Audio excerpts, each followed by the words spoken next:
you don't build community, you facilitate community. We often talk about, I want to build a community around a thing. I want to build a community. I want to create this community.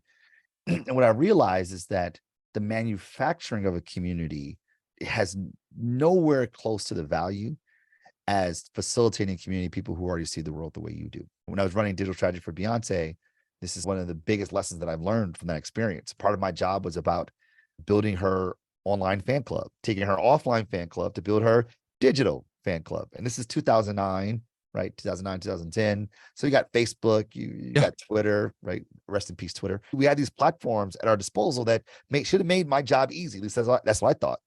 Easy peasy, done. We launched this thing and it was a party that no one showed up to relative to Beyonce's celebrity. And we go, what's going on here? And as we looked over the social web, the team found in the recesses of the internet, there are these folks that called themselves the Beehive. And these folks not only were fans of Beyonce, but more so, they saw the world the way Beyonce does. Beyonce believes in women's empowerment.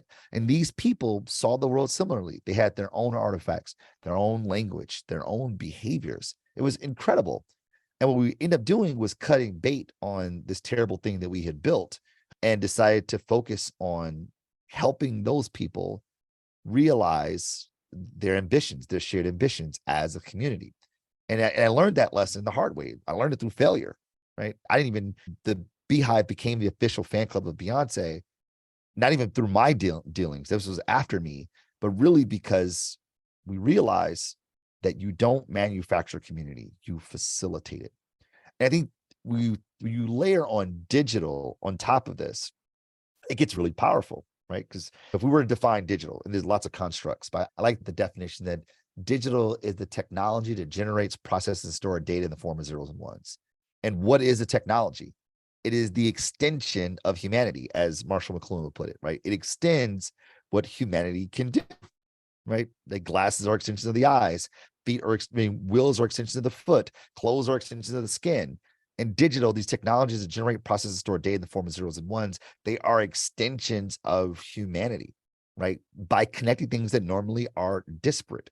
And when companies, institutions, organizations, banks are able to connect disparate things and bring them together to solve problems for people, to reduce points of friction for people, then people go tell other people about your brand, not because of your brand, but because of their people.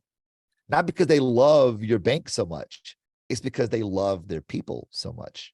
And the technology just creates so much opportunity for us to better understand these points of friction that people have because they're constantly shedding data about themselves, which creates so many permutations for banks, companies, institutions, organizations to connect dots that normally aren't connected, to know the dots that should be connected for these people to help them realize the things that matter most to them.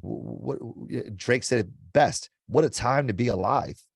What Yeah. a time to be in the world of commerce when there's so many points of friction that people need help mitigating, and there's so many opportunities for institutions and organizations to do that very thing.